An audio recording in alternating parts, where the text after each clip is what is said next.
Heaven can seem far away, but for one little boy, heaven is very real. Colton Burpo was just 3 years old when he got a sneak peek at what is to come. Take a look.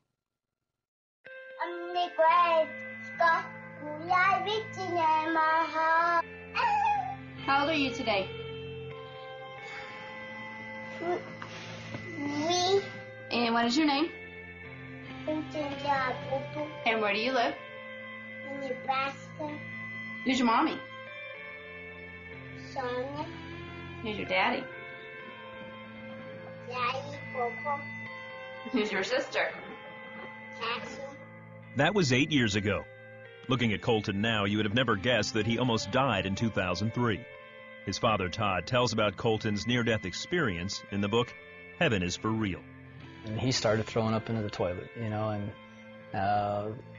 at first we're like, okay, he's got the stomach flu, because the doctor said it was going around. Colton's condition only got worse as days passed. His doctor discovered his appendix had burst. An infection was spreading in his body. Time was running out. And we knew we were in bad shape when they said, well, you need to come out to the hallway. They separated us from everyone else, and then someone came to us and started talking to us that we got to have surgery on your kid. It was tough. Seeing your boy be lifeless when he was a very vibrant child. And it was at that moment that we were looking at each other. I remember my wife holding Colton in that hallway, just us. He's not even moving. We went to the surgery prep area, and I remember them hauling him away and him just yelling at me, Daddy, don't let him take me. Daddy, don't let him take me. And I went back to the pre-op room where we had left some stuff, and I was finally alone, shut the door, and I just broke down and I was mad at God. I just frustrated, fed up. And I remember telling him, I said, God, after all I've done for you, and now you're going to take my kid? This is how you treat your pastors? And I was calling our prayer chain. I was calling anybody that would be on the other line to get Colton on the prayer chain because it was bad. We were there in the waiting room for an hour and a half, maybe. Then I remember the nurse coming out. Is Colton's daddy out here? I'm like, yeah, well, Colton's in recovery and he's screaming for you. And I'm sitting there with him.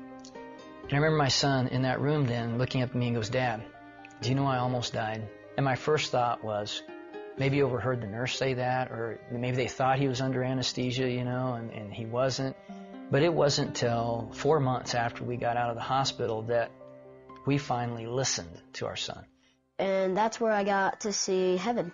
No, Jesus and some angels came and flew me up to heaven.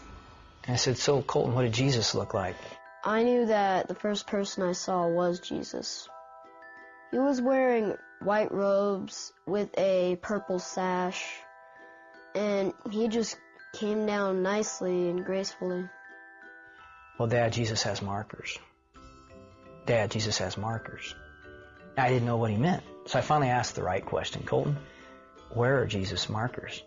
And he drops his toys down, and he stands up, and he just points, Dad, they were right here. He takes his fingers, points to the palms, then he bends over and touches the tops of his feet. And looks up to me. That's where Jesus' markers were, Dad. When I was in the throne room of God to start with, so I got to see what that looked like. I was upset because I didn't know what was happening. What God did is he used people or things that I liked to calm me down.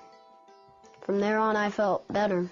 And one day we're traveling together, and he looks up at me and, Dad, you used to have a grandpa named Pop, didn't you? I'm like, yeah, he's really nice. Really?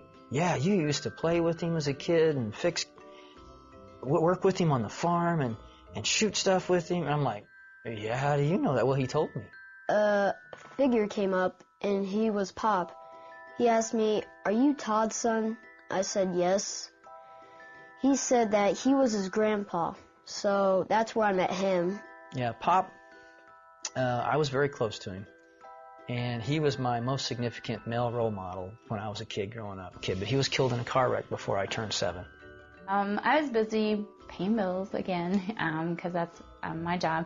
And he came up and told me he had 2 sisters. Well, he had to say it several times before he finally got my attention.